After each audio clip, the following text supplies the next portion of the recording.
চতুর্দশী কালীপুজোর ঠিক আগের দিন পালিত হয় এই বিশেষ উৎসবটি। এই উৎসবটি ভারতবর্ষের কেবলমাত্র আমাদের পশ্চিমবঙ্গে পালন করা হয়। যেখানে কালীপুজো দীপাবলির সময় সারা ভারত জুড়ে খুশি আসে, ঠিক সেইখানেই বছরের এই একটা দিন পশ্চিমবঙ্গে সবার বাড়িতে ভূত দেখা করতে আসে তাদের প্রিয়জনদের সাথে। এই ভূত চতুর্দশী ভারতের হ্যালোইন নামেও কিন্তু পরিচিত।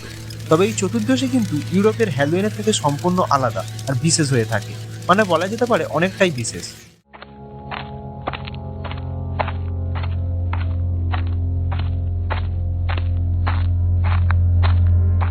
আচ্ছা বন্ধুরা, তোমরা এই চতুর্দশীর দিনে নিশ্চয়ই সকলে 14 শাক খেয়েছো। 14 রকমের শাকগুলো যে কি কি চিনেও থাকবে, জানো তো বটেই। কিন্তু যাদের জানা নেই কিংবা জানো তবে অল্প, কেউ কেউ একটু একটু, আবার কিছু জন রয়েছে জানেই না, এই লিস্টটা শুধুমাত্র তাদেরই জন্য।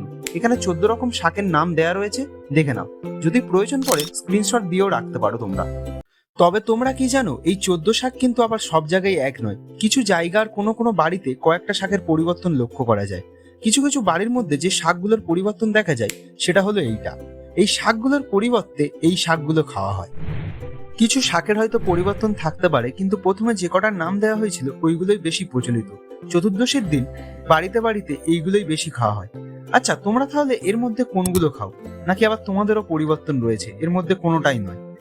আর একটা জিনিস যেটা তোমাদের জেনে রাখা ভালো, চতুর্দশীর এই 14 প্রদীপের নামগুলো কি বলা হয়ে থাকে এটা না হয় আমি শেষে বলছি, তবে তার আগে আমি যেটা বলছিলাম, এই ভূত চতুর্দশীর দিন অমাবস্যা রাতে একটা পোর্টাল বা প্রবেশদ্বার খোলে, যেটাকে নরকের দরজাও বলা হয়ে থাকে। এই প্রবেশদ্বারের সাহায্য নিয়ে বছরের এই একটা দিন অনেক শুভ অশুভ শক্তি বা আত্মারা পৃথিবীতে নেমে আসে।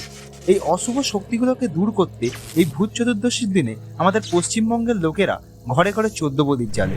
আর এই 14 প্রদীপের আলো অশুভ শক্তিগুলোকে দূর করে, আর শুভ শক্তিগুলোকে এই প্রদীপের আলোর মাধ্যমে পথ দেখিয়ে পূর্বপুরুষের বাড়িতে স্বাগত জানায়। এবারে তোমরা 14 প্রদীপের নামগুলো কি সেটা দেখে নাও।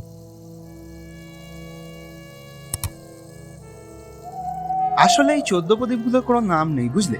তোমরা যেমনটা দেখে আসছো তেমনটাই। তবে আজ তো চতুর্দশীর রাত, তোমরা 14 শাক খেয়েছো তো? না হলে কিন্তু